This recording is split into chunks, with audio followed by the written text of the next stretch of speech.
Tu me fais un signe quand c'est bon. C'est bon, il y a le son.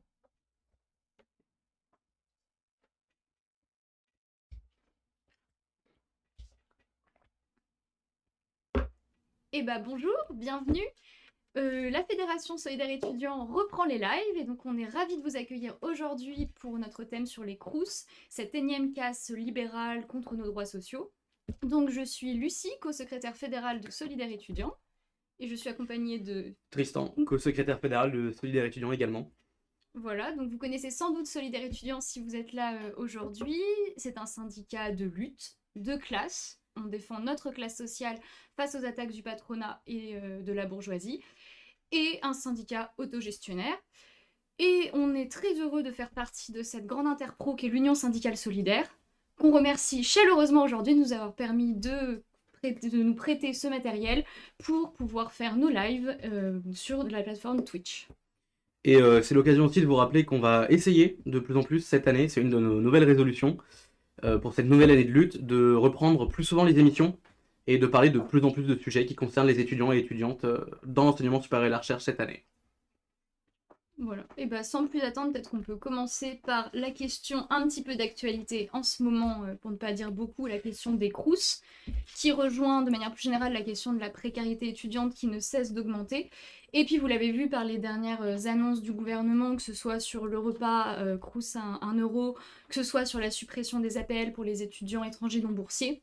C'est un sujet d'actualité, donc c'est ce qu'on va essayer de traiter aujourd'hui ensemble pendant un petit bout de temps. Et n'hésitez pas à réagir aussi en direct sur la plateforme et on répondra évidemment à vos questions.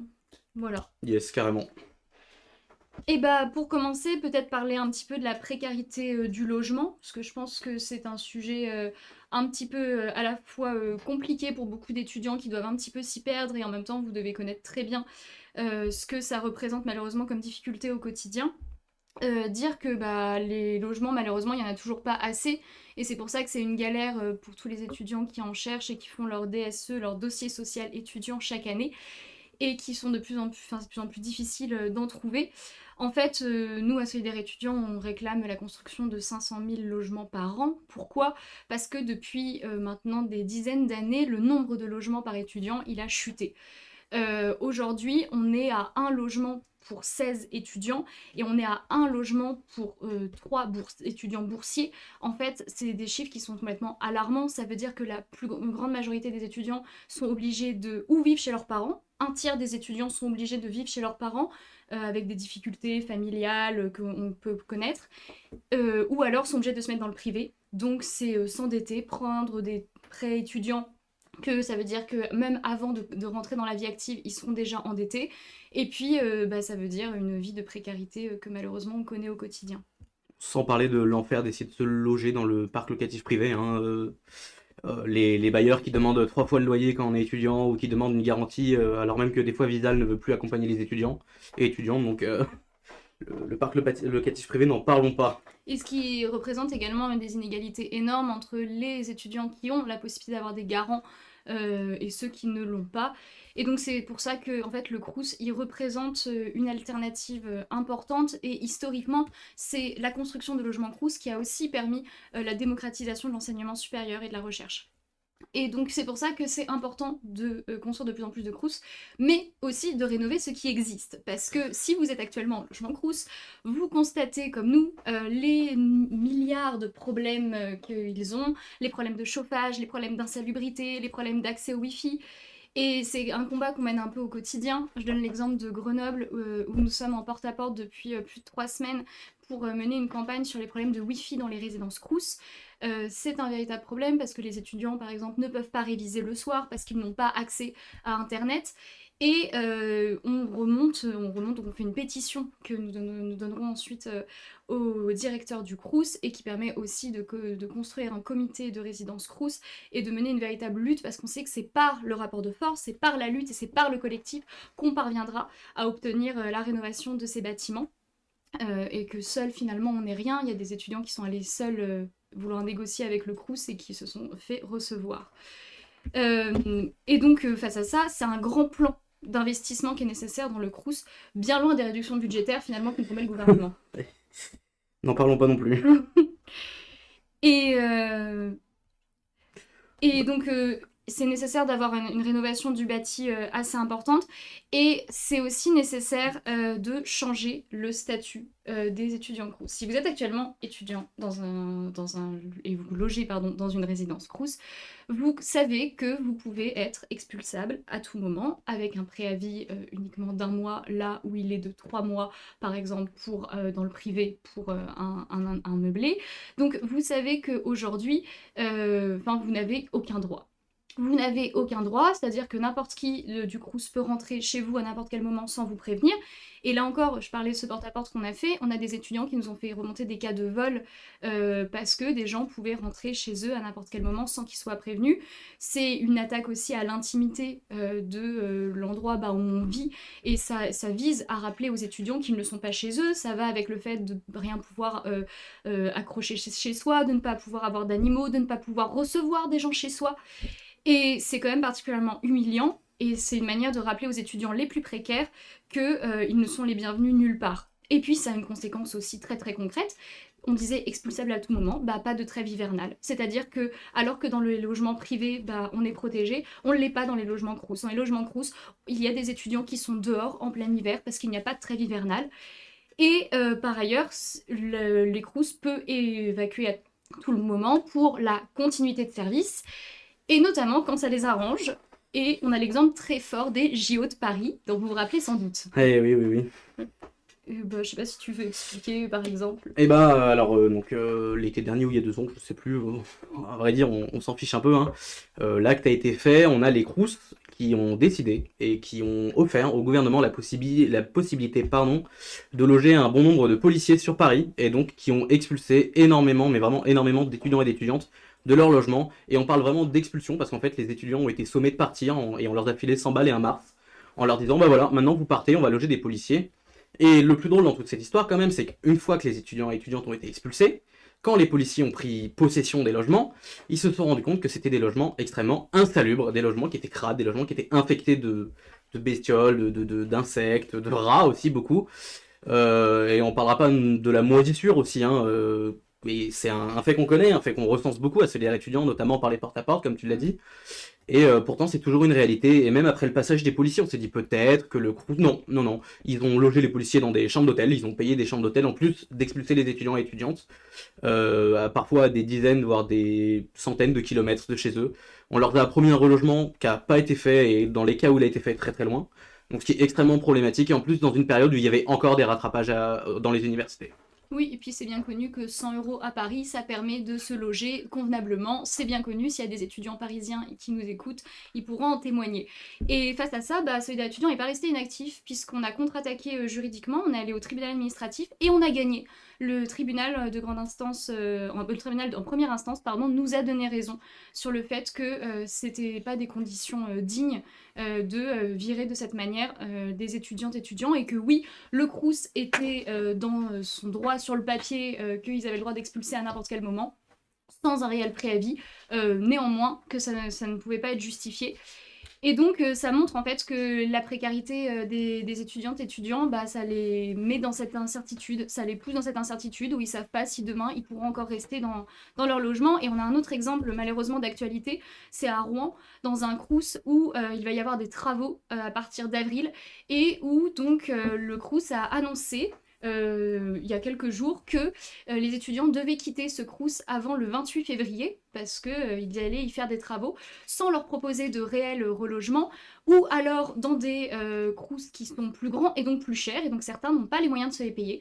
Donc on va simplement mettre des étudiants dehors et sans proposer d'alternative, avec un préavis qui est extrêmement court, et mettre des étudiants dans une situation catastrophique. Et donc ça montre face à ça qu'en fait il faut mettre fin à ce statut qui n'est pas un statut de locataire, qui n'est pas un bail de droit commun du Crous. Il faut instaurer un véritable droit pour les étudiants dans des logements Crous, en plus et bien entendu de les rénover et d'en construire d'autres. Et comme tu l'as dit et tu l'introduis super bien, les logements plus chers, donc revient aussi la question des bourses. Les bourses Crous, c'est bien connu, c'est un nid à problème, hein. Bon, déjà, il y a tous les problèmes classiques que rencontrent tous les étudiants et étudiantes, notamment en ce début d'année, c'est le retard de versement des bourses. Les bourses du mois de janvier dans certains Crous qui sont arrivées le 12, voire le 13, et pour les cas les plus extrêmes, le 20 voire le 22. Je sais pas comment on peut se nourrir du début du mois jusqu'à la fin du mois sans bourse, sachant que pour les étudiants et étudiantes, enfin pour la majorité des étudiants et des étudiantes, pardon, c'est la première source de revenus, si on peut appeler ça un revenu, parce que pour le coup, vivre avec 200 euros, je ne sais pas comment faire, enfin se loger, vivre, enfin se loger, manger, et essayer d'avoir une vie à côté de la fac avec 200 euros, c'est compliqué, surtout quand il y a bon nombre d'étudiants qui sont assez éloignés de leurs parents et qui ne reçoivent aucune aide familiale, et qui du coup doivent survivre littéralement avec la bourse. On parlera aussi des critères changeants de la bourse, le point d'éloignement qui est en train d'être supprimé nationalement des bourses, c'est-à-dire le fait que plus vous êtes éloigné de votre logement familial, plus vous montez dans les échelons de bourse, c'est en train de sauter. On a énormément d'étudiants et d'étudiantes qui nous contactent pour avoir de l'aide et de l'accompagnement là-dessus. Alors heureusement pour nous, on arrive à rattraper ça avec les assistantes sociales du Crous. Cependant, c'est pas gagné partout et on a de plus en plus de difficultés à contacter ces assistants et assistantes sociales et à obtenir de légères victoires, si on peut appeler ça des victoires, parce que pour le coup c'est un dû les bourses, hein, pour les étudiants et étudiantes. Et ça participe au fait qu'il y a depuis 2020 moins de 100 000 boursiers, il y a plus de 100 000 en fait, étudiants et étudiantes qui ont perdu leur bourse. C'est-à-dire qu'il y a de moins en moins de boursiers désormais. Donc alors qu'on a un gouvernement qui nous dit faire tout pour la précarité contre la précarité des jeunes, mais en fait c'est un beau lapsus mais qui révèle bien effectivement la politique du gouvernement, c'est qu'on a de plus en plus d'étudiants qui perdent les maigres droits qu'ils ont à ces aides. Et ça va avec la suppression des APL en fait. C'est ça, le gouvernement a fait sauter dans son budget adopté par 49.3 les APL, les aides personnalisées au logement pour les étudiants et étudiantes étrangers et étrangères. Donc c'est 300 000 étudiants qui vont perdre le peu de revenus, enfin de revenus avec encore un gros guillemet, hein, le peu d'aide et de moyens de survie que leur offrait gracieusement le gouvernement et les gouvernements consécutifs, hein, parce que aucun gouvernement n'a fait en sorte de faire avancer la question des bourses et encore moins d'essayer de revaloriser ces bourses. Et donc, c'est clairement une mesure raciste, hein, c'est le RN qui prend le pouvoir des Crous sans même être au pouvoir, c'est magnifique. On est en train de vivre le fascisme et personne ne réagit. Et c'est quelque chose contre lequel on luttait, notamment avec la marche des solidarités. Vous vous rappelez sans doute, le 18 décembre, on était en mobilisation avec la marche des solidarités. On a participé au comité d'organisation et on a participé dans la rue, au collage et dans les nombreuses manifestations, qui avaient en plus la grande particularité cette année d'être une journée de grève, c'est-à-dire que les travailleurs, travailleuses immigrés issus des différentes générations de l'immigration et sans papier se sont mis en grève dans plusieurs villes pour montrer à quel point l'économie, elle reposait sur elles et sur eux. Et parmi la longue liste des revendications, il y avait notamment le fait de continuer à protéger les APL pour les étudiantes et étudiants boursiers, non boursiers, étrangers, étrangères. Et malgré cette mobilisation, le gouvernement en a fait fi et s'est assis sur ça. Et on voit aujourd'hui cette suppression qui rejoint en fait un programme raciste qui est plus large et qui, par exemple, se voit dans l'attribution des logements.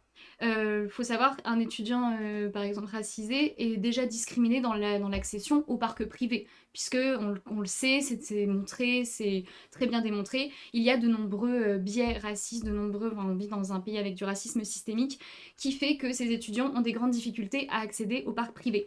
Donc on pourrait se dire, eh ben les Crous, eux, c'est public, bah ça va aller. Bon, pas du tout, parce que ce serait bien connu et ça serait bien. Mais en fait, on le sait, un étudiant étranger, extra-européen, va avoir 2 fois plus de difficultés et on va lui proposer 2 fois moins de logements que pour un étudiant français. Donc effectivement, comme tu disais Tristan, avant même que le RN soit arrivé au pouvoir, c'est déjà la préférence nationale. Par ailleurs, pour pouvoir avoir un logement Crous, vous le savez sans doute si vous avez fait un DSE et que vous avez demandé un logement Crous, il faut pouvoir certifier de 2 ans de présence sur le territoire national. Donc déjà, tout le monde ne peut pas y accéder. Et puis, vous l'avez sans doute aussi entendu, mais il y a le projet dans beaucoup de Crous, et d'ailleurs c'est déjà le cas dans beaucoup de Crous, d'arrêter désormais de réserver des logements aux étudiants étrangers qui arrivent en cours d'année, et donc notamment les étudiants internationaux qui ne peuvent pas démarrer en septembre parce que galère de visa, parce que voilà, sans parler des visas, mais ça, je fais un sujet entier pour parler du racisme de la préfecture, et puis voilà. Clairement. Et c'est déjà le cas dans certains Crous, hein. Ils sont en train de mettre ça en place à Montpellier par exemple, où ils sont en train de faire sauter ces 10 logements, comme tu disais, pour les étudiants et étudiantes qui arrivent de l'étranger. Et ça comprend aussi les étudiants et étudiantes en Erasmus, voilà. Donc ça touche même ceux qui ont le plus de chances donc de pouvoir partir avec Erasmus, qui est un truc européen, même eux sont touchés par cette mesure raciste. Donc Mm. tout le monde y a le droit, il n'y a pas de... Personne n'est mis de côté, enfin, n'est mis de côté avec ce gouvernement. Mais ça rejoint toute la politique raciste qu'on connaît depuis Bienvenue en France, enfin, notamment qui s'est accentuée depuis Bienvenue en France, avec une augmentation par 16 des coûts d'inscription en master, avec une augmentation des coûts d'inscription en licence. Enfin, on est à plusieurs milliers d'euros d'inscription maintenant, là on était à quelques centaines d'euros. Enfin, c'est une manière en fait de privilégier les étudiants, enfin de discriminer les étudiants étrangers en général, mais de n'autoriser que les étudiants étrangers les plus fortunés. Tous les autres, en fait, finalement, qui restent étudier dans leur pays, c'est exactement ce que leur dit le gouvernement français avec cette mesure Bienvenue en France. Et ça va, de manière générale d'ailleurs, avec une augmentation des prix des loyers. Ça fait plusieurs années, en 2024, on avait déjà subi une augmentation de 3,25%. L'année dernière, c'était 3,5%. Là, on s'annonce de nouveau vers une nouvelle augmentation des prix des loyers. Et ça, tous les étudiants sont touchés, mais on le sait de manière inégale, notamment pour les étudiants les plus précaires. C'est eux qui vont subir de plein fouet ces coupes budgétaires. Parce que, en fait, c'est ça le problème. C'est un gouvernement qui se désengage. C'est des crous qui sont désormais obligés d'être autonomes par rapport à leur financement et donc doivent eux-mêmes trouver les sources de revenus et du coup tapent sur les étudiants les plus précaires. Et tu fais du bien de le rappeler, d'ailleurs, sur les loyers, hein, le Crous se fait de l'argent avec les loyers. C'est la seule partie du Crous qui est rentable, c'est le parc locatif. Donc j'ai plus les chiffres en tête, mais cette année, le prix des loyers a augmenté entre 3 et 5% dans les résidences universitaires. Le Crous se fait énormément de pognon, qu'il ne réinjecte pas forcément dans les structures du Crous, hein, parce qu'on a très peu de nouveaux logements qui sont construits, et on parlera surtout pas de ceux qui ne sont pas rénovés. Hein. Le chiffre est quasiment nul, enfin c'est ridicule. Et il faut rappeler quand même que le Crous se fait du fric et on sait pas où va ce fric, mais il est pas réinvesti dans le Crous, et ça c'est sûr. Et c'est aussi l'occasion, comme on parlait tout à l'heure, des APL du nouveau projet de loi du gouvernement, qui est peut-être passé dans le budget qui est passé en force, j'ai pas suivi là-dessus, mais ils avaient comme projet de regrouper toutes les aides qui sont versées, toutes les aides sociales qui sont versées, donc ça peut passer par l'ARE, le chômage, mais c'est surtout les APL, ça va être toutes les aides qui sont liées à l'enfance, ça va être la prime de rentrée, ça va être... Enfin, c'est vraiment toutes les aides qui sont versées aux personnes les plus précaires qui vont être regroupées en une seule aide, versée par un seul et unique organisme. Ça va quand même prendre plusieurs années à se faire. Cependant, on va perdre toute traçabilité de ces aides. On va perdre tout calcul que pouvaient faire les familles les plus précaires qui vivent à l'euro près et qui du coup se basaient sur ces calculs à l'euro près, qui ne pourront plus le faire parce que ce versement qui sera fait, ce versement unique, déjà arrivera un peu comme il veut, comme les bourses, et on va sûrement rencontrer le même problème de versement, parce que l'avantage de toutes ces aides qui sont décentralisées, qui sont gérées par plusieurs services publics, c'est qu'ils arrivent tout au fil du mois, enfin sur les premières semaines du mois, et donc ça permet de les recevoir en temps et en heure, et d'un peu de sortir la tête de l'eau au moins les 2 premiers jours du mois, sachant qu'à partir du 15 du mois, c'est la moitié de la moitié de la classe la plus populaire qui passe en négatif sur son compte bancaire, hein, pour rappeler. Donc il y a ça, et on va perdre aussi la traçabilité, et combien, pardon, je me répète, mais cette mesure va oculer le peu de transparence qu'avaient les services publics en France. Et ça va surtout toucher les étudiants parce que les bourses et les APL sont comprises dans ce projet de loi et dans ce projet de regroupement des aides. Et en fait, en nous empêchant de pouvoir tracer derrière ce qu'on va enlever aux étudiants et aux étudiantes avec ces aides, avec ce nouveau projet, c'est une manière en fait de vouloir nous démobiliser. Parce que, on le sait, le gouvernement, il s'appuie sur ça. Tous les derniers projets de coupes budgétaires, etc., il s'amusait à nous donner des projets de plus en plus flous, à faire des annonces, puis à les retirer, puis à les remettre, etc., pour pouvoir démobiliser les étudiantes et les étudiants, empêcher les mobilisations collectives et empêcher d'instaurer un véritable rapport de force avec lui, parce qu'en fait, il a peur de cette jeunesse, il a peur des étudiantes et étudiants, il a peur des travailleurs et travailleuses qui savent peuvent très bien se joindre au mouvement, et on l'a très bien vu pendant la réforme des retraites. On a commencé à le voir aussi pendant la mobilisation pour le 10 septembre et avec Bloquons tout. Une classe sociale unie qui est consciente de ses droits et de ce qu'on est en train de lui retirer peut faire des étincelles, et ça, il ne veut pas. Et c'est pour ça que, d'ailleurs, on annonce des projets, finalement on les enlève, on nous a annoncé plusieurs fois la suppression des APL, puis finalement on la retire, puis on la remet, puis finalement cette fois-ci c'est définitif. On annonce des mesures hypocrites comme le repas Crous à 1 euro, et on va en reparler dans quelques instants, pour pouvoir essayer de casser au maximum les mobilisations sociales, et notamment sur les facs. Et ces aides-là, toutes ces aides, alors on vous en parle parce que c'est notre quotidien et sans ça on serait en incapacité de pouvoir faire nos études. Néanmoins on a quand même une critique à leur apporter, c'est que ça reste une goutte d'eau. Ça reste une goutte d'eau, on est toutes et tous quasiment sous le seuil de la pauvreté, sous le seuil de pauvreté, enfin sous le seuil de pauvreté on l'est tous, et enfin voilà, on galère tous dès le milieu du mois. Et donc face à ça, nous ce qu'on demande, c'est pas une augmentation des bourses, c'est pas une augmentation des APL, ça c'est des miettes finalement. Non, ce qu'on demande nous, c'est un salaire étudiant. Et un salaire étudiant, au minimum au SMIC, mais au mieux pas au SMIC actuel, au SMIC comme demandé par l'Interpro, par l'Union syndicale solidaire, c'est-à-dire à 2 000 € net. Merci, exactement. Mais ce salaire étudiant, déjà, pour poser la chose, nous sommes des travailleurs et des travailleuses en formation. Nous devons avoir les mêmes droits que les travailleurs et les travailleuses actives et actifs. Et donc, déjà, ce serait de reconnaître notre statut de travailleur et de travailleuse. Mais c'est tous les droits qui vont avec. Donc ça va être le droit de grève, ça va être les cotisations pour la retraite, ça va être le droit à une bourse, à une mutuelle par exemple, mutuelle étudiante, pourquoi pas. Hein. Ça va être le droit au chômage après s'il y a un arrêt d'études, s'il y a une impossibilité d'études. Ça va aussi nous donner le droit d'attaquer en justice ceux qui vont vouloir nous retirer ce salaire. Ce salaire étudiant, c'est s'assurer le droit de vivre et de pouvoir vivre dignement en tant qu'étudiant et étudiante en 2026. Et c'est la grande revendication qu'on essaie de faire imposer depuis des années et qu'on finira par faire imposer tous et toutes ensemble. Oui, et c'est la différence par exemple avec ceux qui souhaitent mettre en place un revenu d'autonomie. C'est que notre objectif pour nous, c'est véritablement d'avoir quelque chose de pérenne, mais de faire reconnaître notre statut de, effectivement, comme tu as dit Tristan, de travailleuse en formation. C'est pas uniquement d'avoir une revalorisation finalement du montant actuel. Nous, c'est un changement véritablement profond qu'on veut instaurer dans notre société. Mais on sait que ça, on l'obtiendra pas dans des élections CNUS ou CRUS ou je ne sais quoi. Ça, c'est quelque chose qu'on obtiendra par un réel rapport de force et qu'on obtiendra dans une société où on aura sans doute, à mon avis, renversé le capitalisme, parce que sans ça, sinon ça risque d'être bien compliqué.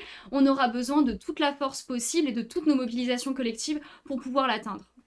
Et, tu me tends une belle perche et ça me laisse l'occasion de vous rappeler que, comme tu l'as dit Lucie, pour imposer cette société, il va falloir s'organiser entre nous, dans notre classe, mais aussi plus loin, avec les travailleurs et travailleuses de l'interprofessionnel. Et donc, il va falloir ouvrir la porte de votre bourse du travail et prendre votre carte, vous syndiquer dans un syndicat. Si vous êtes étudiant, vous syndiquer dans un syndicat étudiant.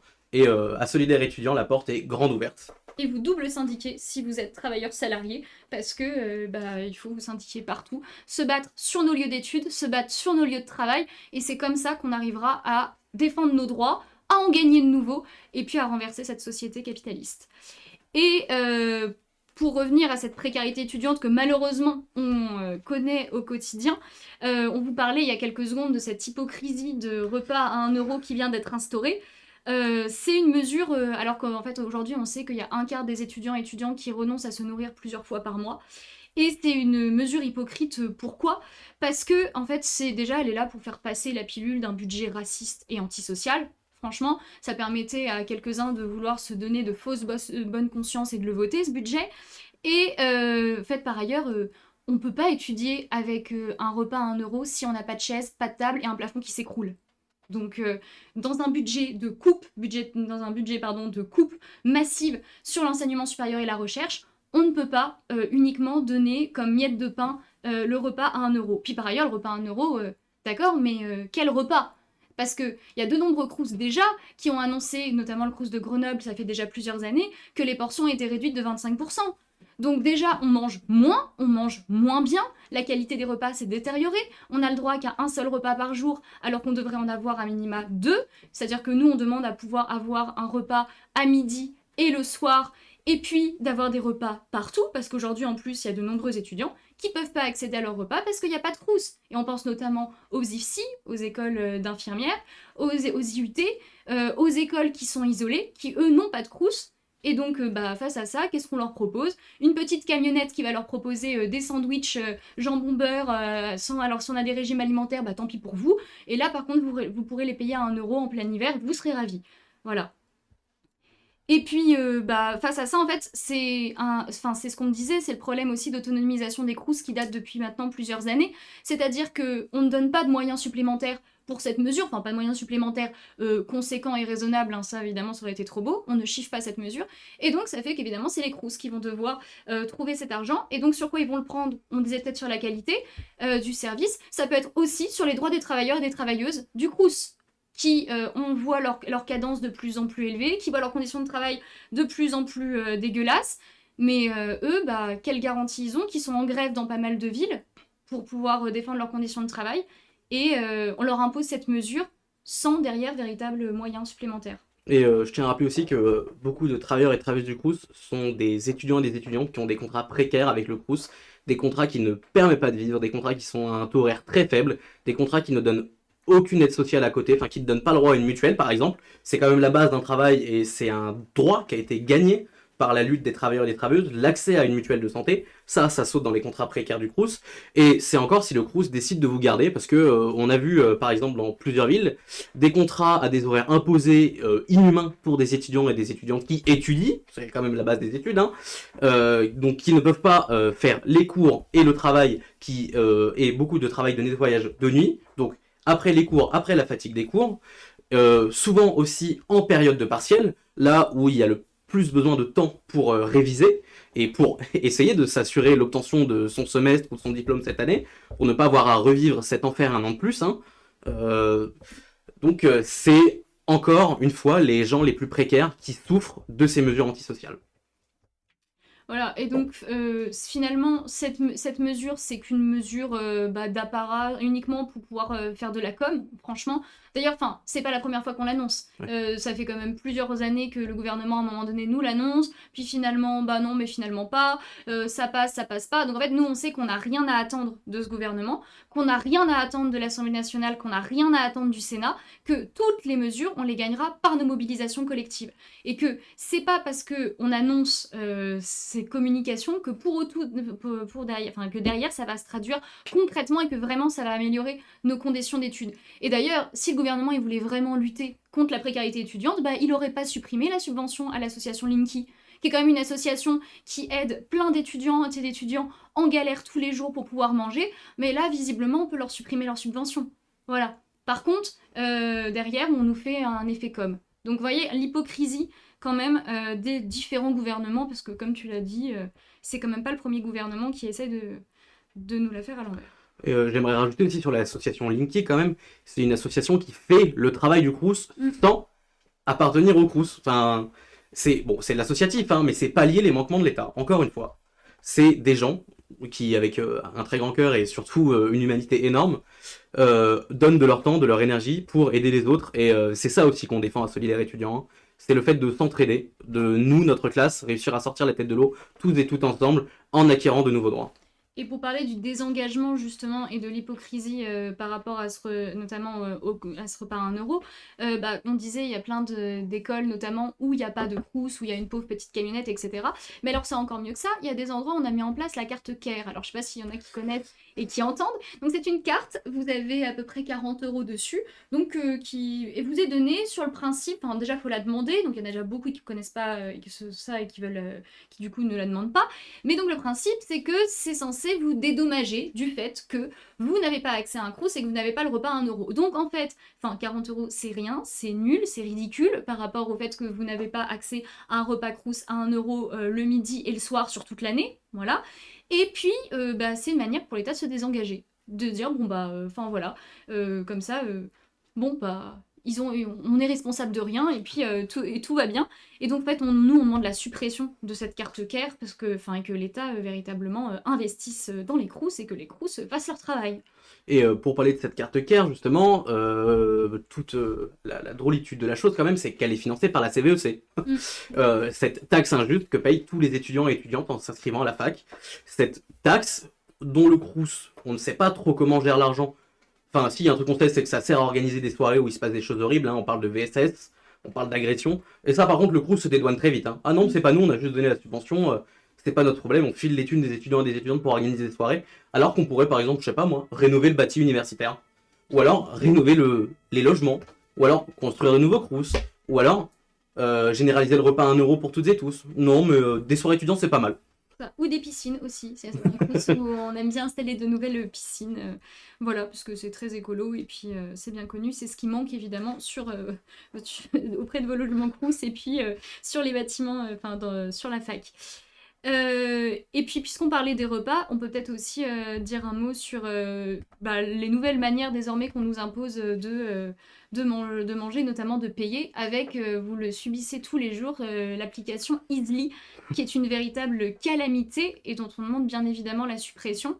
Déjà parce que Easly dépend de la BCPE, donc la banque Populaire et la caisse d'épargne. c'est ça, la banque, donc la BPCE, pardon, la Banque populaire de la Caisse d'épargne, qui finance notamment des entreprises complices de la colonisation en Palestine et qui participent directement au génocide en Palestine.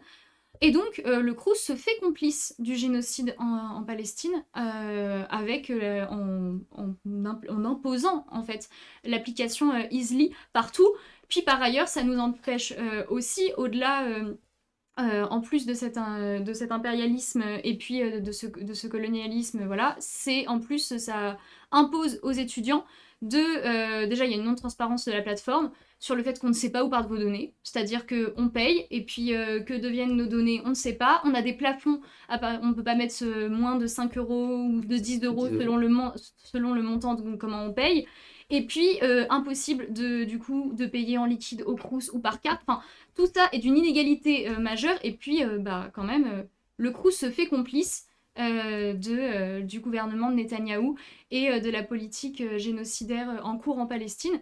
Et ça, c'est quelque chose que beaucoup d'étudiants ne savent pas. Et je pense que c'est important de le dire et de le redire. Il y a eu des grosses mobilisations pour la Palestine sur les facs. Et commencez à aller toquer aux portes du Crous et voyez ce que vous pouvez faire concrètement sur vos facs pour faire pression sur les Crous il y a le problème des laboratoires de recherche qui sont complices du génocide en Palestine et il y a le problème d'Easly sur les Crous. Et ça, ça montre qu'il y a de nombreuses batailles à mener sur nos lieux d'études, déjà. Et oui, tout à fait. On a quand même toqué à la porte du Crous pour savoir où étaient stockées les données qui étaient récoltées par les universités et renvoyées au Crous pour créer votre fameuse carte Easly qui est souvent maintenant reliée à la carte étudiante. Hein. On sait pas. Le Crous n'a jamais su nous répondre et en fouillant un peu, en fait, on se rend compte que tout part en Amérique. Tout est stocké sur les serveurs d'Amazon, donc Jeff Bezos, tout ça, tout ce qu'on lui reproche. Jeff Bezos qui finance aussi le génocide en Palestine. Donc double financement du génocide pour les étudiants et étudiantes, imposé hein, bien sûr. Hein, mais voilà. Et c'est pour ça que face à ça, c'est important de pouvoir s'organiser, de pouvoir lutter ensemble et de surtout pas être isolé seul parce qu'on sait que c'est le gros problème notamment dans les résidences étudiantes et je pense qu'on l'a très bien vu avec les nombreux porte-à-porte qu'on a fait ces dernières semaines et ces dernières années, c'est que beaucoup d'étudiants qui ne connaissent pas leurs droits, beaucoup d'étudiants étrangers qui ne connaissent pas leurs droits mais qui sont complètement isolés de tout collectif d'entraide, qui sont totalement isolés de toute solidarité et la perspective de mobilisation collective leur paraissent très loin. Et c'est important, en fait, de pouvoir, avec les gens qui sont autour de vous, dans votre TD, dans votre amphi, d'aller toquer chez ses voisins de palier, d'aller discuter avec ceux avec qui on prépare à manger le soir dans les cuisines collectives, de voir ensemble ce qu'on peut faire et toutes les mobilisations qu'on peut faire ensemble pour pouvoir gagner ces victoires, pour pouvoir gagner un repas Crous à 1 € et puis gratuit, parce que quand on l'aura à 1 €, on demandera le repas gratuit. Bah oui, parce qu'en fait, à partir du moment où on étudie, on va étudier dans de bonnes conditions, et donc autant avoir le repas gratuit, voilà. Et puis le midi, le soir, et puis un véritable salaire étudiant, et puis ne plus être complice du génocide en Palestine. Enfin, beaucoup de revendications à demander dans des logements de bonne qualité et sur une fac on pourra étudier dans de bonnes conditions. Bonnes conditions, ouais. Au chaud notamment, ça peut être pas mal dans la période. Et je rajouterais quand même sur les repas, on aimerait aussi pouvoir manger bio et local, surtout avec la mobilisation des agriculteurs et agricultrices en ce moment. D'ailleurs, grosse force aux camarades de la Confédération paysanne hein, qui luttent tous les jours sur tous les fronts pour faire tomber le Mercosur, mais on en a déjà parlé nos syndicats en ont déjà parlé sur leurs différents comptes et on vous laisse aller fouiller un peu tout ça. On les a relayés sur le compte de la fédération. Et ça s'inscrirait aussi dans la sécurité sociale de l'alimentation, mais ça mériterait aussi un stream à part entière sur comment imposer la sécurité sociale de l'alimentation dans le milieu universitaire. Bah, peut-être pour expliquer en 2 mots, le Crous se cache derrière la loi Egalim. La loi Egalim, donc c'est la loi qui impose 25% de produits bio et 50% de produits locaux. Mais en fait, c'est largement insuffisant. Déjà, la plupart des Crous ne l'atteignent pas. Déjà, disons les choses franchement. Et ensuite, ça ne veut rien dire parce que, enfin, vous comprenez peut-être la subtilité, mais les 25% de bio, ils peuvent venir de Chine. Par contre, les 50% locaux peuvent ne pas être bio. Donc vous voyez déjà la subtilité que c'est. Et puis, on pourrait voir ça de manière beaucoup plus ambitieuse. Il y a de nombreuses municipalités qui, par exemple, dans leur cantine scolaire, passent à 100% de bio et de locaux. Bah, c'est une ambition que pourrait très bien avoir le Crous, si ça ne s'accompagne pas, évidemment, d'une augmentation des tarifs pour les étudiants et d'une détérioration des conditions de travail pour les agents, et qu'on ne supprime pas des postes en imposant des cadences de plus en plus élevées, et qu'on ne réduit pas les salaires, bien entendu, hein, on s'entend. Et avec des contrats de plus en plus précaires, évidemment. Mais si ça ne s'accompagne pas de ça, c'est quelque chose que nous soutenons, évidemment. Quant à la sécurité sociale alimentaire, l'idée de cette sécurité sociale, c'est que c'est un petit peu la phrase de Leblanc, c'est à chacun selon ses moyens, à chacun... Ah, j'ai une abondante. De chacun selon ses moyens, à chacun selon ses besoins, ça y est. Et donc l'idée, c'est que tout le monde contribue selon ce qu'il possède. Par contre, tout le monde reçoit la même somme. C'est l'idée de la caisse. Donc, par exemple, vous pouvez donner, certains donneront 50 euros, d'autres donneront 150 dans une caisse commune, mais tout le monde recevra 100 euros. Donc ça, c'est quelque chose qu'on soutient dans une perspective, évidemment, à court terme, où la propriété privée demeure, où nous sommes encore dans une société capitaliste. Mais c'est quelque chose qui permettrait déjà de sortir de ce qui est utile, on va dire, dans le terme d'urgence, de la charité. Actuellement, beaucoup d'étudiantes et étudiants font la queue pour recevoir de la nourriture de la part de la banque alimentaire, etc., d'associations qui sont fournies par la banque alimentaire. Et dans un système d'urgence, c'est ce qu'on disait sur l'association Linky, c'est vital, c'est vital. Maintenant, dans un système d'entraide et de solidarité, la sécurité sociale alimentaire, c'est préférable. Et puis, dans un futur peut-être pas si lointain, finalement, on n'aura même plus besoin de ça, puisque finalement, tout le monde, après l'expropriation des moyens de production, tout le monde pourra contribuer à sa juste valeur. On l'espère. Et recevoir surtout à sa juste valeur. Et... que de choses, on a encore beaucoup trop de choses à vous dire. Eh oui, oui, oui. Tac. Qu'est-ce qu'on parle de mobilisation Palestine? On peut. On a déjà beaucoup parlé. On a déjà fait le tour du doc. On est efficace. En vrai, on peut prendre quelques questions. On peut prendre des questions dans le chat. Hop. Ah oui, c'est vrai que c'est toi qui as le téléphone. De chacun selon ses moyens, chacun selon ses besoins. Et j'ai eu bon la deuxième fois. Easily, ça mord la ligne de la vente forcée. Ouais, il y a vraiment un truc à faire sur ce sujet-là. Lequel l'Uni revendique cette carte comme une victoire alors qu'il prétend être contre la CEC. Ouais. Sur Easily. Ah oui, d'ailleurs l'Uni, on a parlé un petit peu rapidement de la préférence nationale, mais sachez quand même que l'Uni et la cocarde étudiante souhaitent réserver les logements Crous aux étudiants français.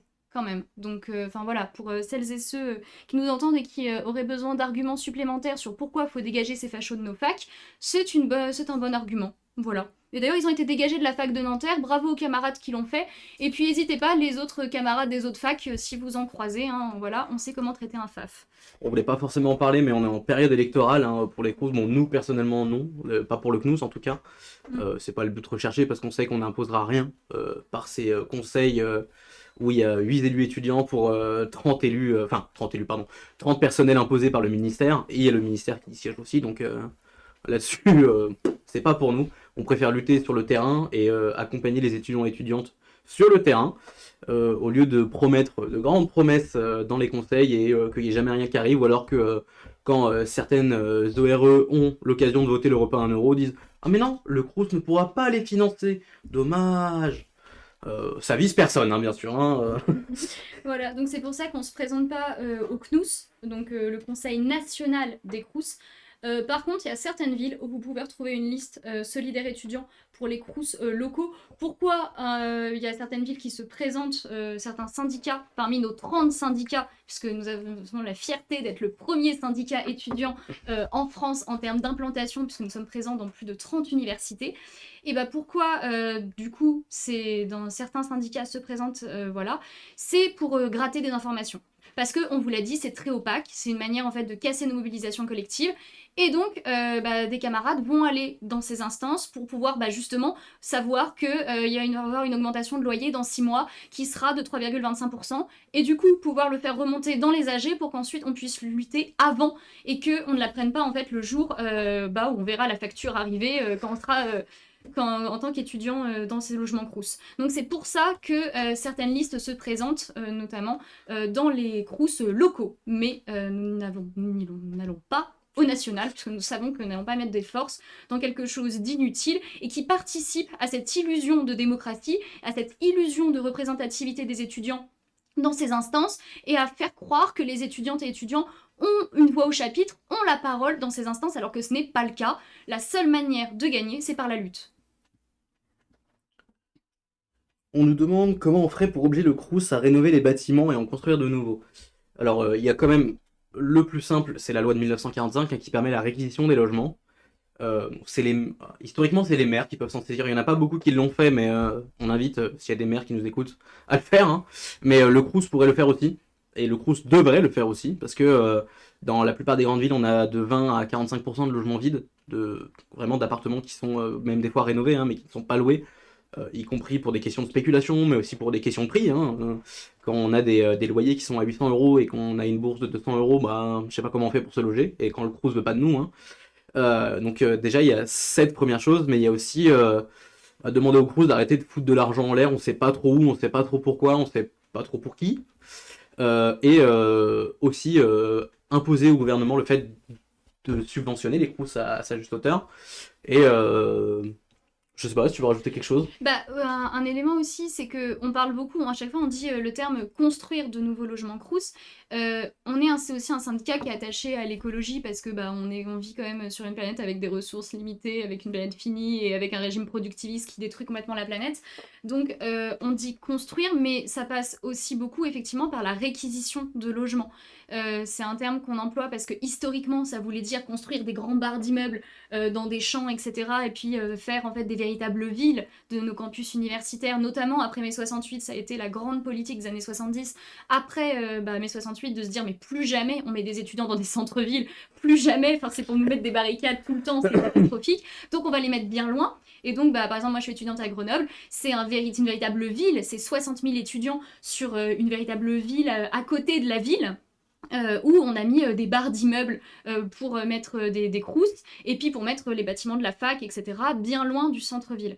Mais du coup, nous, ce qu'on demande, c'est la réquisition de logements, notamment effectivement des logements vides, et sur ça par exemple on est proche du DAL, donc l'association droit au logement qui lutte pour que tout le monde ait accès à un toit. Voilà, un toit, on le rappelle, c'est un droit qui n'est pas appliqué, et de nombreux étudiants en souffrent, comme on l'a dit. Et on pourrait, en réquisitionnant, aussi réquisitionner pour des étudiantes et étudiants, mais en plus que pour tous les travailleurs et les travailleuses qui en ont besoin. Ouais, j'irais même plus loin, enfin, pour tous les gens, pour toutes les personnes qui en ont besoin, et y compris toutes les familles actuellement qui dorment à la rue, et y compris aussi dans certaines villes où le plan grand froid n'a pas encore été activé, hein. Bon là, ça fait plusieurs semaines qu'il a neigé, mais dans certaines villes, même pendant qu'il y avait la neige, le plan grand froid n'a pas été activé. Donc c'est pour vous dire la réalité des choses et le fait que les politiques ne veulent pas se mouiller sur le fait de réquisitionner ces logements. Par contre, nous, on le fera et on l'imposera par la lutte. Voilà. Et pour vous dire à quel point il y a des politiques qui font semblant de bien de bien vouloir le faire, coucou Monsieur Piolle et coucou Grenoble, ou certaines mairies qui veulent faire semblant de s'en occuper et qui en fait ne le font pas, le font de telle manière à se faire retoquer par le tribunal ensuite, ou à se prendre des oppositions tellement fortes que finalement ils peuvent ensuite, ces ballots, ne pas le faire. Ou alors le font uniquement avec des logements qui leur appartiennent et ne se touchent surtout pas à la sacro-sainte propriété privée. Voilà. Et donc, Nous, c'est aussi notre objectif derrière, c'est aussi, en plus de lutter contre la précarité étudiante, d'imposer aussi un changement de société et de se dire que bah non, par exemple, voilà, une ville où beaucoup de logements sont utilisés comme station de ski, bah en fait la priorité c'est peut-être d'y loger des étudiantes et des étudiants qui dorment actuellement dans des conditions indignes, voilà, plutôt que des riches millionnaires puissent venir faire leurs vacances de ski 2 semaines par an, voilà, et 2 semaines de randonnée en été. Alors, est-ce qu'on a d'autres questions? Euh, La propriété, c'est du vol, c'est vrai. Il y a un qui font des blagues dans le chat, mais est-ce que... Si vous avez des questions, n'hésitez pas, on est là pour essayer d'y répondre et pour essayer d'y apporter des solutions. Non, on va pas aller jusque-là. Mais on en a quand même pas mal, et on en a apporté pas mal pendant ce début d'émission, enfin ce début qui a bien commencé d'ailleurs. Nos revendications, on en a pas mal. La solution, c'est la lutte. Et c'est l'organisation via notamment les syndicats, parce que c'est ce qui est proche. C'est-à-dire que nous, on s'organise concrètement sur nos moyens d'études et sur nos conditions de travail. C'est pour ça qu'il faut se syndiquer. Parce que c'est comme ça qu'on va gagner. Ça, on en est sûr même. Hein. On ne serait pas là sinon. La seule solution, la lutte.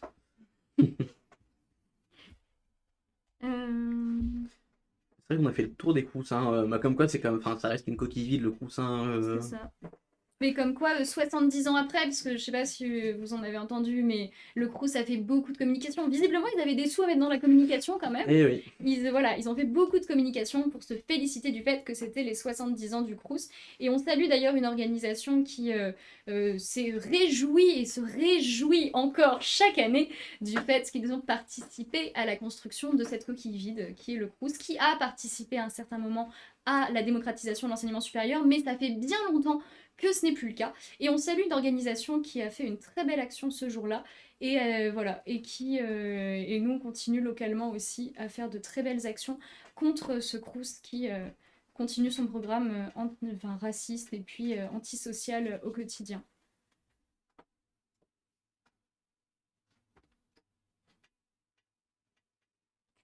Si vous avez des questions plus largement sur l'EFR aussi, je pense qu'on peut se permettre d'y répondre. Ah oui. On est largement en avance et on est en train d'analyser en grande pompe les budgets qui sont en train d'être adoptés par 49.3. Ça fait peur. Mais il y a bon nombre de communiqués qui vont sortir sur notre Instagram, @Solitu, je crois, ou @Solidaire étudiant. Solidaire étu. Solidaire étu, merci. Donc vous pouvez suivre tout ça en nous suivant sur Instagram et on relaie aussi beaucoup de communiqués de nos sections locales qui sont très très actives. Et on vous invite à passer sur le site internet pour trouver la section locale la plus proche de chez vous. Si vous souhaitez faire la démarche de contacter déjà les camarades pour discuter et déjà leur poser des questions. Et si vous souhaitez être accompagné aussi, hein, c'est une solution de contacter les camarades. Si vous avez un problème quelconque, on est en mesure de vous accompagner sur quasiment tout. Et on gagne souvent. Et si vous ne trouvez pas de syndicat à côté de chez vous, ce qui est rare mais qui est possible, vous pouvez, dans le lien bio de notre Instagram, vous avez notre Hello Asso et vous pouvez vous syndiquer en tant que syndiqué isolé.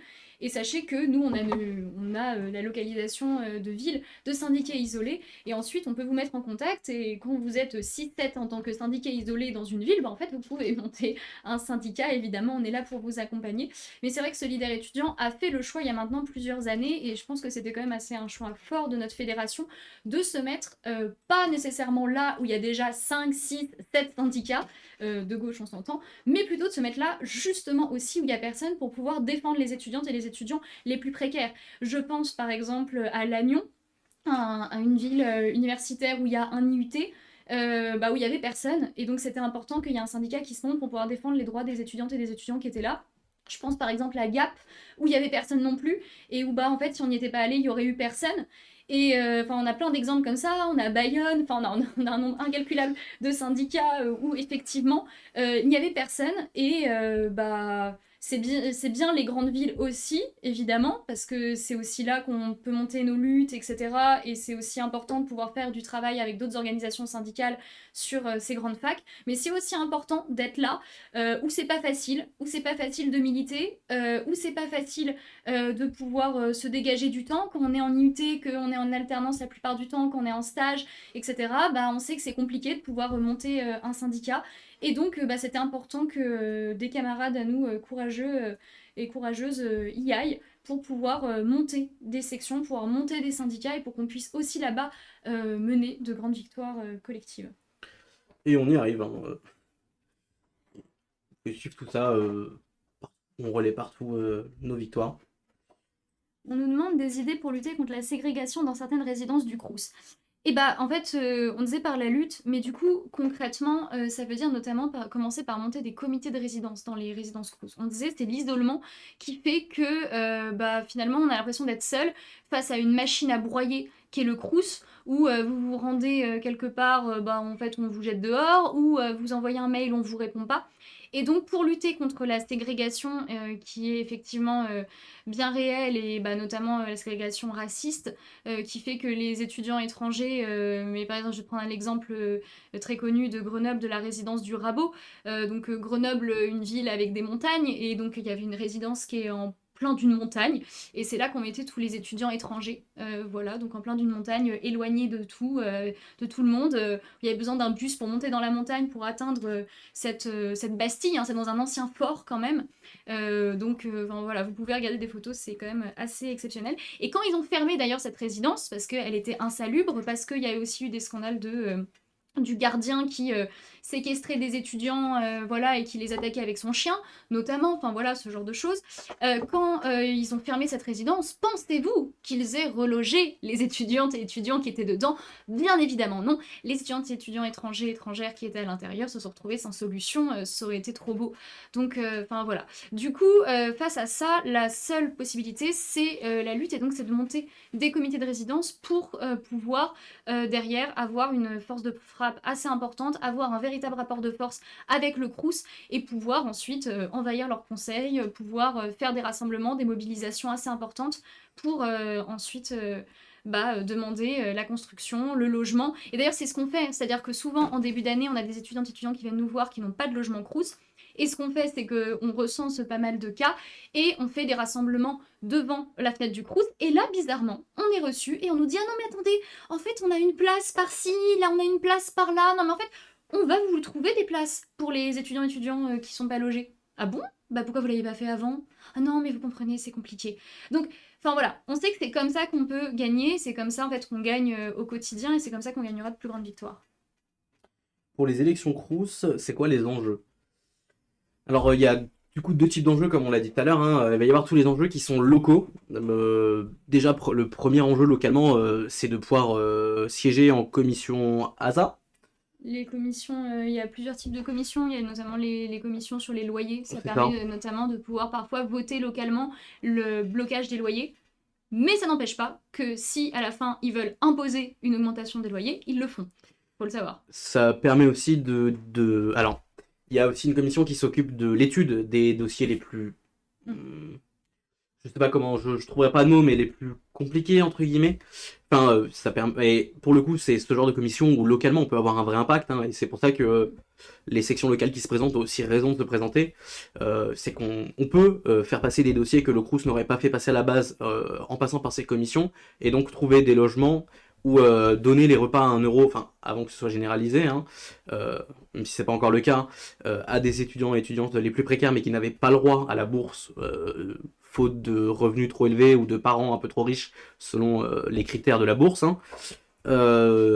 Après, il y a les enjeux nationaux qui sont ridicules, hein, comme on l'a dit tout à l'heure. Le CNUS, c'est ridicule, c'est 8 élus étudiants pour je ne sais combien de personnes imposées par le ministère. Donc là-dessus, on n'arrivera à décrocher aucune victoire, on n'arrivera à faire passer aucune motion. C'est un coup de bluff. Et comme tu l'as dit tout à l'heure, c'est essayer de remettre un mime de démocratie dans ce qu'est le Crous et dans ce qu'est cet organe qui est censé aider et accompagner les étudiants et étudiantes. Donc aucun enjeu national, par contre il y a énormément d'enjeux locaux. Et c'est pour ça qu'on vous invite à voter pour Solidaire étudiant là où on se présente, et sinon à voter pour une liste de gauche, là où s'il n'y a pas Solidaire étudiante qui se présente, sachant que quand même il y a pas mal d'organisations d'extrême droite qui vont se présenter et qui se sont déjà présentées cette année au Crous. On saluera d'ailleurs la cocarde hein, qui vient de se faire invalider 3 listes en une semaine. Bravo pour la performance. Franchement, ridicule. Vous êtes les pires. La cocarde qui du coup est le Rassemblement National déguisé en organisation étudiante, et l'UNI qui est Génération Zemmour déguisé en organisation étudiante. Pour rappel, hein, quand même, pour savoir qui vous allez avoir en face de vous du 3 au 5 février et un peu avant dans vos universités, enfin devant vos universités, parce que ils rentrent pas dans les universités, ils sont pas à l'aise là-bas. Les pauvres, c'est pas leur truc. Donc on vous invite à voter contre l'extrême droite partout où c'est possible, et à voter à gauche là où c'est possible aussi, hein, parce que c'est pas le cas partout. Et donc il y a cet enjeu-là, il y a un enjeu antifasciste, parce que on le sait, et de source sûre, si la droite arrive à prendre de la place dans les Crous, en tout cas de manière locale, ils vont être avec d'autres gens de droite. Donc ils vont pouvoir faire passer leurs mesures infâmes, et ça va être des mesures de préférence nationale, ça va être des mesures d'attaque pour les étudiants et étudiantes les plus précaires, ça va être des mesures d'attaque contre les étudiants et étudiantes racisés. Enfin, ils vont faire passer le programme du Rassemblement National dans les Crous, sous les yeux de tout le monde, et démocratiquement, on sera impuissant. Par contre, face à ça, on pourra se mobiliser, et on aura tout intérêt à se mobiliser pour toutes et tous ensemble essayer de sortir la tête de l'eau et réussir à imposer nos revendications dans les Crous. Voilà, donc il y a des enjeux effectivement locaux pour les élections.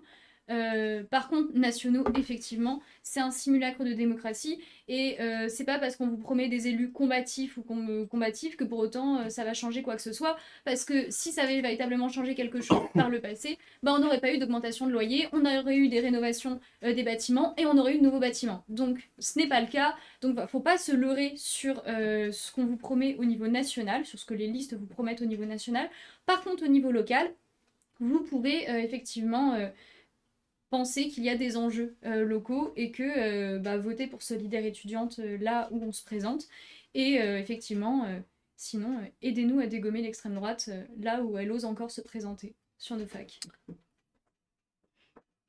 On peut faire quoi face à l'extrême droite dans nos facs?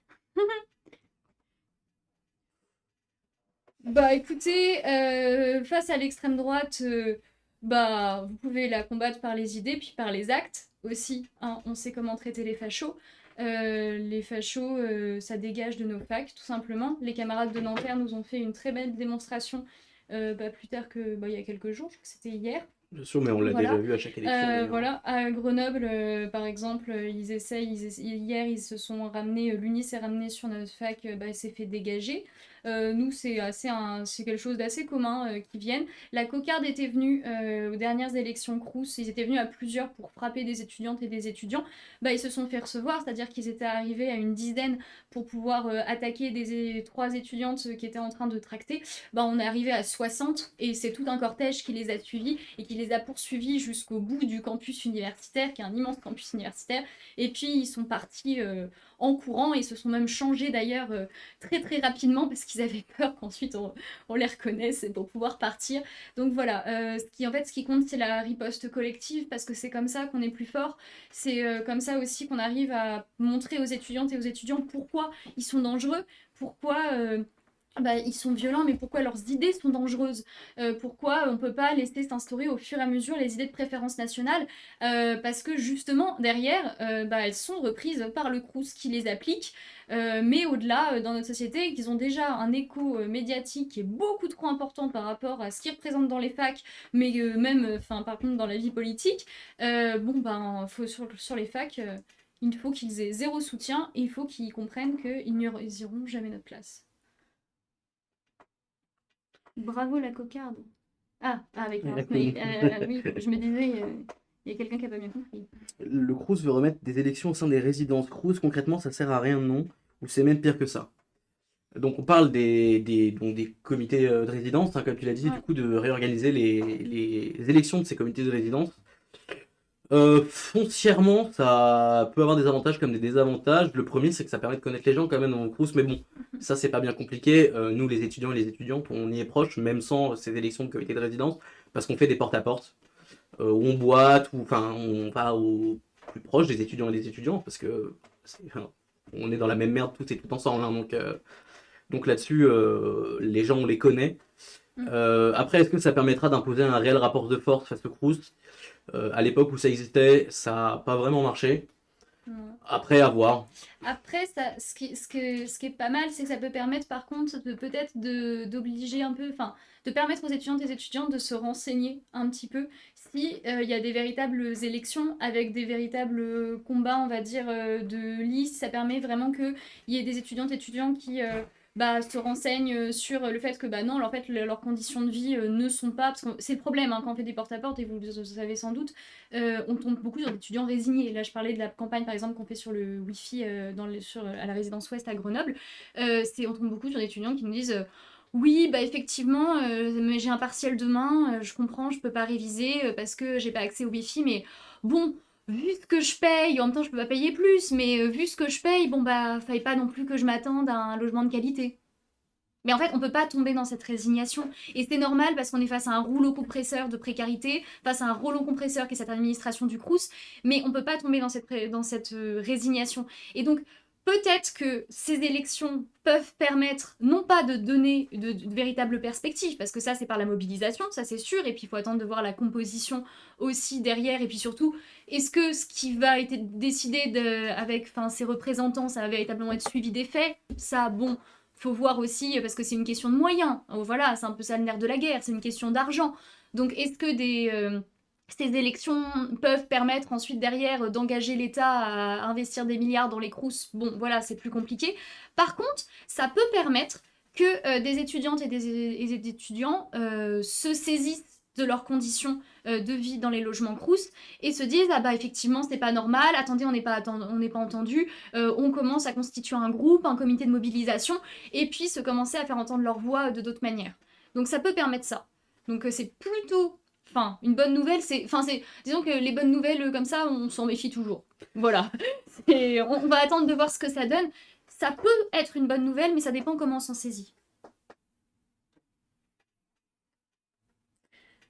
Et on a le camarade dans le chat qui vous remet le petit guide qui a été posté par l'Union syndicale solidaire avant les fêtes de fin d'année, qui reprend quelques éléments de langage et argumentaire contre les idées reçues d'extrême droite que vous auriez pu entendre pendant vos repas de famille. C'est des éléments de langage qu'on entend qu'on entend dans la bouche de l'extrême droite, même universitaire. Et donc, il y a quelques éléments de réponse qui sont donnés dans ce post Instagram et sur le site de Solidaire. Donc, je vous invite à aller le consulter. Le post est vraiment bien foutu et les analyses sont partagées, en tout cas à Solidaire étudiant. Et vous pouvez également rejoindre Solidaire étudiant, évidemment. On vous donnera toutes les informations sur l'Interpro, évidemment. Ce qui fait notre force.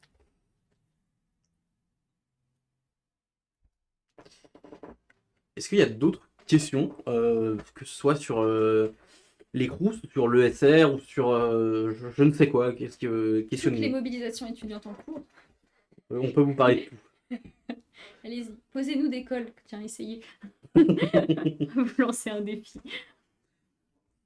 C'est là qu'ils vont nous sortir une loi de 1900, je sais pas quoi.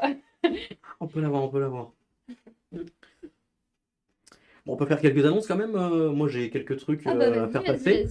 Bon, déjà, quand même, j'aimerais féliciter Solidaire étudiant et en particulier Sud étudiant, qui cette année fêtera ses 30 ans. Ça fait 30 ans que du coup Solidaire étudiant et son ancêtre Sud étudiant luttent dans les lieux d'études divers et variés, aux côtés donc des étudiants et des étudiantes, mais aussi des travailleurs et travailleuses pardon, en formation que nous sommes, pour imposer nos revendications et surtout essayer de survivre, parce qu'on ne veut vivre et pas survivre.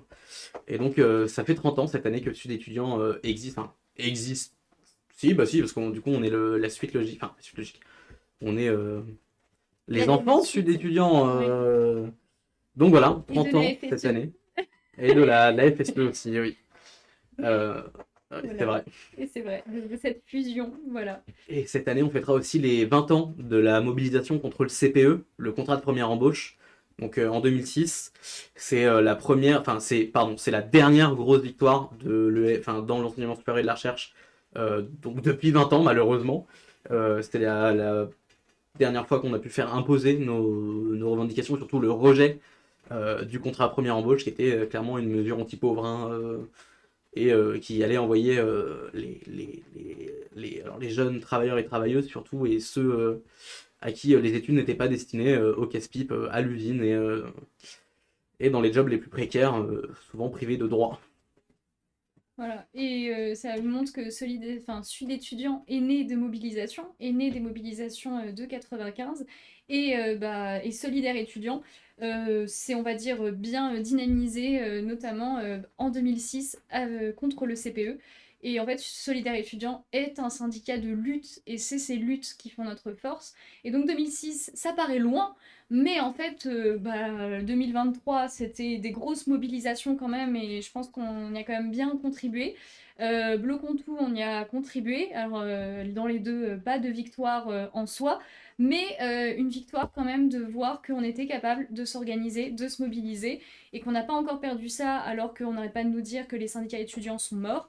Bah écoutez, non. Et puis la prochaine grande victoire, elle sera pour bientôt, parce qu'on va fêter les 20 ans et les 30 ans, mais on va surtout fêter une prochaine victoire dans les prochains mois. Et oui, et ce sera grâce à nous, mais surtout grâce à vous, si vous prenez la décision de sauter le pas et de contacter Solidaire étudiant localement dans votre ville ou nationalement pour qu'on puisse vous rediriger vers Ouais. les camarades locaux ou monter une section locale pour lutter sur vos lieux d'études. Ouais. Et puis quand même précisons, parce que ça a l'air défaitiste de dire que c'était il y a 20 ans la dernière grande victoire, c'est la dernière grande victoire nationale. Depuis des victoires locales, on en a arraché plein. Et il y en a une par exemple qui me tient particulièrement à cœur, c'est une victoire qu'on a eue à Grenoble pour défendre des agents d'entretien qui ont été externalisés de force, qu'on a envoyés dans le privé de force, qu'on a précarisé de force. Et avec l'Interpro, avec Solidaire, avec Sud Éducation notamment, on a mené une bataille énorme pendant 2 ans et demi à Grenoble, et aujourd'hui on les a fait réintégrer dans le public, et c'est une des rares victoires de réinternalisation d'un service public qui avait été externalisé dans le privé, ce qui est quasiment devenu chose impossible maintenant. Et ça montre que c'est possible. Ça montre que la mobilisation, quand les étudiantes et étudiants ne font pas leurs choses seuls, ne font pas leur lutte seuls, et quand les pros ne les font pas seuls sur les facs, quand on travaille ensemble, travailleuses en formation et travailleuses actuelles, on arrive à obtenir de belles victoires et à faire plier nos directions, nos présidences de fac et les crous. Et ça montre que localement, on gagne plein de choses. Alors maintenant, on atteint la fin de la sous-traitance, etc. au niveau national, on attend des grandes victoires nationales. Mais voilà, au niveau local, on est actif et on gagne plein de choses.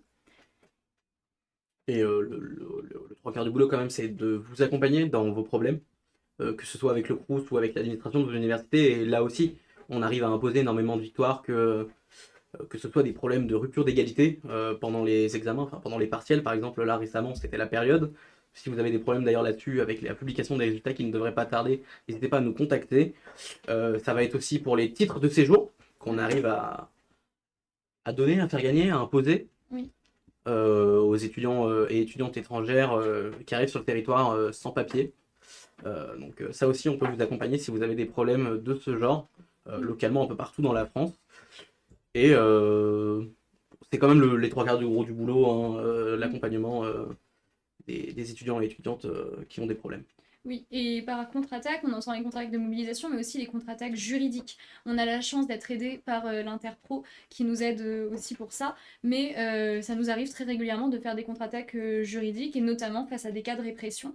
Et on a encore, il y a encore il y a quelques semaines, un cas d'un camarade mis en garde à vue pour tout simplement s'être mobilisé, etc. Et nous faisons des contre-attaques juridiques avec des avocats pour pouvoir contre-attaquer et ne pas banaliser cette répression, malheureusement, qui se banalise de plus en plus de présidences d'universités qui se sentent ok d'appeler les flics pour pouvoir nous dégager de blocage, de nous dégager d'AG à coups de matraque, ou de nous virer avec des mesures conservatoires, on peut pas se défendre, de pouvoir nous virer 30 jours, un mois, ou pas avec des commissions disciplinaires où on nous vire 2 ans si on veut.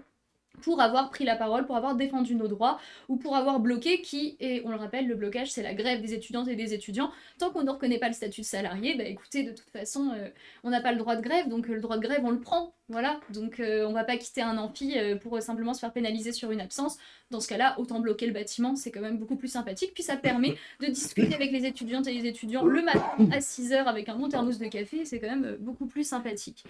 Et puis peut-être que dans les annonces, on pouvait quand même annoncer de la campagne de notre second semestre, puisque là, nous avions fait un semestre de campagne sur les Crous, avec notamment donc voilà, pas mal de campagnes locales pour pouvoir défendre concrètement les étudiantes et étudiants face à la détérioration de le logement Crous. Je parlais de la campagne Wi-Fi notamment qu'on a faite à Grenoble.